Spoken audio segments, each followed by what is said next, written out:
I'll really start with my father. My father was in Second World War. He was in the Sea. First of all, can I just hold up a picture of my father? This was this. Um, Now that was my father, and you can see the tents that they lived in. And when they got to Tinian, when they got there, they had to check all the caves and all the pillboxes to make sure that there were no living Japanese there that would ambush them when they were working. And so that's actually when they were in one of the caves checking it out. That's actually when my father found the diary that I returned to the OBON Society.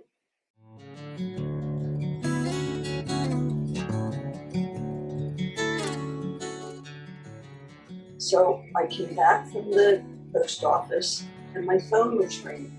And I noticed on the caller ID that it said Reading Eagle. And I thought, uh-oh. So I answered the phone and it was Ron Devlin, and he said, Judy, have you gone to the post office yet? And I said, yes. He said, well, I'm coming to your house this afternoon. I have a photographer all lined up, and we wanted to take pictures of the diary and the whole 9 yards. And so I said, I'll go back to the post office and get it.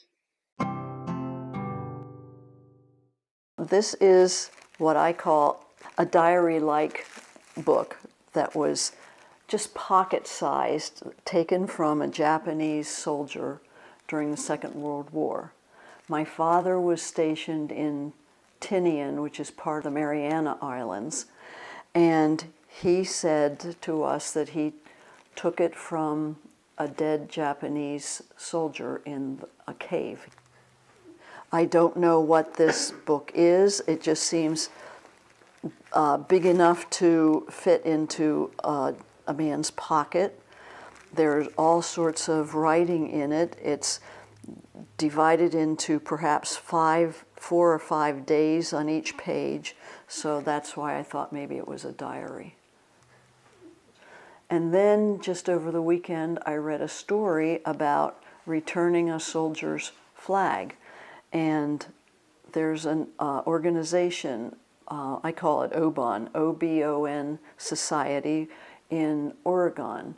They return things to families, artifacts that we Americans have from the war, and they work very hard to return it to the owners, or the owner's family, of course. You know, until this point in time when I read the story, I didn't put a whole lot of thought into it, but now that I'm really thinking about it, and I realized it belonged to a human being, a living, breathing person who could have had a family, could have had children, and I have it in my presence.